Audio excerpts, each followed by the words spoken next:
Good morning, everyone. Welcome back to another episode of AKP Sports Talk. It is Tuesday, December 19th on this wonderful, wonderful morning. Ari, look, the Seahawks just saved their season last night. We got to shout out Mr. Drew Lock, with that wonderful, wonderful passing touchdown to the JSN, in the corner of the end zone. But we'll just get back right into our recap from yesterday. Obviously one of the better games personally. Seahawks fans love seeing that. It was a very back and forth game, but like I did say, whatever, the quarterback situation was, and we ended up both having, Gino was active, but we kind of figured that when Drew Lock was kind of, going through the first team, it was kind of Drew Lock's team throughout the night. And, that under was pretty cash free. It was a 17-13 ball game, heading into that final drive. And, I kind of knew, okay, unless the Eagles pull out some magic here with a last second touchdown to cash the over, I'm taking that. But I like this at under 45. I thought that was a great look for me. Like I said, both defenses pretty much showed out. We talked about this Monday night crowd, the Seahawks fans always being there, making it loud. We saw a couple false starts, and, it was kind of more on Jalen Hurts, not really making those, big time throws. We saw on that interception. I saw that Kenneth Gainwell was wide open in the middle of the field, on that interception that he threw to Julian Love that was going toward A.J. Brown. On the sideline. So, Jalen Hurts just maybe not making those, clutch plays as well, kind of helping us with that under 45. I also did say, I was leaning the Hawks +4, if, both quarterbacks were active and look at that, both of them were, and Hawks +4 won. So I'll take that as a nice lean. And then DeAndre Swift, I feel like that was pretty sweat-free as well. He was pretty much going through they were giving him the rock throughout that pretty much most of the first half. And, they did slow down a little bit, but he did get, I think, his 14th and 15th carries, throughout that second half. So I thought that was pretty sweat-free as well. It was just kind of how the offense or the game I was kind of expecting for the Eagles, really just using that ground game, to their advantage, with that offensive line that, everyone raves about for the Eagles, kind of using them at the forefront. We saw Jalen Hurts have some big runs. He obviously having those 2 rushing touchdowns, and then DeAndre Swift kind of having that big game on the ground for them with, I think, 15 or 16 carries. So just feeding the rock kind of, was working for them throughout that most part. And then the Drew Lock experience happened. And then Old Dominion. I don't even know what to say. I saw they were up 28-0. I went to the gym. I checked my phone later, and they lost in overtime 38-35. I could not believe it. If you would have told me that Old Dominion lost to not their third string, but a practice squad quarterback that they Well, just I think elevated. I think if I'm not mistaken, it was their backup who they said their starter and backup was out, and so they started the third string, and then the first 2 drives was a fumble and a pick, and then I'm pretty sure it was the backup the rest of the game who they said wasn't going to play as well. So they also so I don't know how that happened, but obviously blowing a 27 lead in of itself, or 20-0 or 28-7, whatever it was yeah. Yeah, it was 28-0. I think not even at halftime yet, and then Old Dominion just stepped off the gas. It was absolutely horrible. Their backup threw for like 400 yards and 5 touchdowns, so pretty much saved them. I don't even know what to say. That must be the worst football. And then the blocked field goal in overtime just capped it all. Yeah, not to mention the blocked field goal. I believe, what was that, 1 or 2 on the day? We're not going to be doing any more of that with Old Dominion. That was just an unbelievably horrible beat. Old Dominion, look, the first 3 possessions, they had a pick six, a fumble recovery, and a touchdown, all in 3 minutes, and they were up 21-0. But you know what? We're scratch that. I like the Eagles Seahawks under. That was a great one. DeAndre Swift, like I said, over 13.5 carries. That was pretty sweat free. Like I said, throughout that first half, it was looking sweat free, and then second half, got a little nerve wracking, but in the end, they did feed him the rock as I kind of expected, and in a very close Eagles Seahawks classic. Seahawks still have not lost to this Eagles team in over, I think, 7, 8 years, whatever the number is. I don't remember. But you know what? 2 in one day. it really should have been a sweep, but Old Dominion, I guess they wanted to go to Cancun a little early this offseason. So I guess they wanted to make me 2-1. But Ari, I'll let you get into your recap. How'd you do yesterday? Yeah, 1-1 day for me. The Seahawks first half team total over. I mean, the Eagles had 2 8-minute possessions in the first half. So when they take up that much time of possession, it's going to take. I mean, the fact that the Seahawks were only down 10-3 at half was like a miracle in of itself. Like, watching the game, if you just looked at the box score, which obviously doesn't always relate to the score, but if you looked at all the stats, possession, all that, you would have thought it was at least like 14, 17-3, something like that at halftime. So the fact that the Eagles only scored 10 points, with how much they dominated the first half was a miracle. But yeah, the Seahawks, they got a field goal, with like a little under 2 minutes to get on the board in the first half. Other than that, I think they went 3 and out on their first drive, and then the second drive didn't go anywhere as well. So they had, limited opportunities when you allow 2 8-minute drives, in the first half. So that one didn't hit. Wolves, legacy comeback. They were down, I think, 11.5, and then dominated the second half. Definitely wasn't a distraction for Anthony Edwards. He had another big game. So yeah, 1-1 day for me. The Seahawks, I like the look.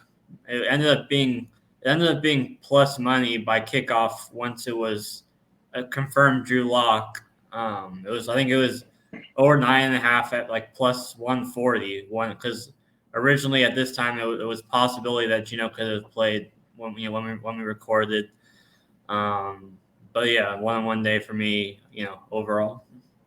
You can't really take too much from that Seahawks game. I mean, we didn't even know who the quarterback was, and then all I see on Twitter is that Geno Smith was active, and then everyone's thinking, oh, Geno Smith's going to play. But, then the Seahawks are like, we're not going to make a decision until kickoff, and that's when I figured, okay, it's probably going to be Drew Lock. So you can't really beat yourself too much. And then obviously you mentioned it, the Eagles kind of having those long drives, with just running the ball. That's kind of how, the Eagles have had success with those long drives, going down the field, using the run, whether it's DeAndre Swift or Jalen Hurts on the ground. It was kind of hard for the Seahawks to really play catch-up ball as well, when they're going 3 and out on the first drive and their offense stalls out and they only put up 3. So, I feel like the quarterback controversy really, played a big part of that Seahawks first half team total kind of being shaky just because, we didn't know who the quarterback was. And then obviously when we saw the game, just a very different, not I wouldn't say different, but just in terms of, the first half and how it was pretty much the. But I also mentioned that Locke scored 10 against the Niners last week in the first half. So, I mean, I still liked it either way. I think it had more than just the quarterback had to do with the Eagles. It's just dominating time possession in the first half. And I think the Seahawks had like 3. Yeah, I think they had 3 drives the entire first half, which, if I knew they had only had 3 drives, which obviously I didn't. If I knew that, then, I wouldn't have liked this as much. Usually you're going to get 4 to 5 possessions and a half, obviously. So it's just a matter of the Eagles dominating time possession in the first half, pretty much. Yeah, you can't really do anything about that. Obviously, Timberwolves, that was a legacy comeback for you, as you mentioned. Down 11, earlier in that game, and then even with all the off the court issues with Anthony Edwards, that still did not distract him. He had 32 points. Had some great blocks as well, great rim protection. But other than that, we'll take a 1-1 day from you as well. Just tough on the Seahawks first half team total. But like you said, the Eagles with those pretty elongated drives, pretty much just going down the field, wasting time on the clock. That kind of really stalled the Seahawks offense, I'd say, to really get themselves going. Only 3 drives. That's not really gonna. And then if you only have 3 first shot drives, you kind of need 2 of them to be in the end zone at least, or 1 in the end zone and then potentially a field goal. So, just tough luck about that first half, especially with the Eagles pretty much getting pressure on Drew Lock a lot throughout that first half. But you know what? We'll take it. We're moving on to today. We got some great bets for you today. I'm leaning these 2. First, we're going to go to the Frisco Bowl. I know we're back to college football. I know we're going back to it, but this is one of my favorite plays. I'm liking the Roadrunners and Marshall, the Thundering Herd in the Frisco Bowl. I'm liking that total to go over 51.5. That's minus 110 right now. I think that's a great look. I didn't even know this, but I think 4 of the last Frisco Bowls have gone over, and I believe the total was not even set as high as it was. So I think this is just going to be a really high scoring game. We talk about UTSA's offense. Frank Harris is that guy. He's the man commanding the ship for UTSA. The Roadrunners have always been, one of the better offensive teams because of him these past few years. And I like to see them continue that. The one thing I will say about Marshall is that they are a little bit, there's a lot of quarterback controversy right now. They, I believe, benched their starter, and there's some confliction between him and the coach right now, and so they went to their backup against Georgia Southern, and that's who they're going to go with today against UTSA. But the thing is, this guy, I forgot what I saw, but just not many stats. So you can only take so much from what you can, and then for UTSA, they're one of the better run defenses in the country. I just think that, with Marshall kind of being down so much, I think they're going to have to use the pass. And, we saw how high scoring that game was yesterday, 73 points. I like this game to go over as well. UCSA, obviously, we talked about them being one of the better offenses. I like them to continue that, with Frank Harris and that highly potent offense. And then, for Marshall, I think because of all these offensive changes and, with UTSA kind of being able to stop the run, I think they're going to have to lean on the pass and, just kind of, get them back in this game. Because I think that I also like UTSA minus 10.5, but, that line was starting to go up to 12.5, and now it's falling back down. And, I just want to stay. I would rather stay away from the side. I just like this game to be really high scoring. I think UTSA really really runs up the scoreboard early and then kind of making a forced catch-up game for Marshall. So I like the over 51.5. And then in one of the biggest games of college basketball today, I'm taking Memphis at home minus 2.5. Look, it's I know it's Virginia. We see Tony Bennett, I know, but Virginia's offense is one of the worst offenses in college basketball. Like they and that's because they're a very defensive team. And that's no disrespect to Tony Bennett, but defense can only carry you so much, especially on the road. It's going to be loud. It's Memphis versus Virginia. They're right next to each other in the rankings. I feel like, I believe this is in Memphis too, so I like home court advantage here. We talk about Memphis at home, one of the better teams. Penny Hardaway, one of the better coaches for this Memphis team that I've seen in a long time. And this Virginia team, look, they're barely beating like nobody teams right now. And it's because, when their defense is only doing so much and their offense is lagging or pulling them back, it's going to be hard for them to really stretch out leads against these, schools that they should be beating by maybe 10 or 20. And against a really good school like Memphis on the road, I just don't see their offense really catching up with them. I think that line is going in Memphis' favor. I think they're going up to 3, but I like Memphis as the home favorite here. I think they just get the job done. We talk about teams that obviously one are at home and 2 ranked versus ranked matchups. And 3, we look at both teams, right? Both teams can play really great defense, especially interior defense inside the paint.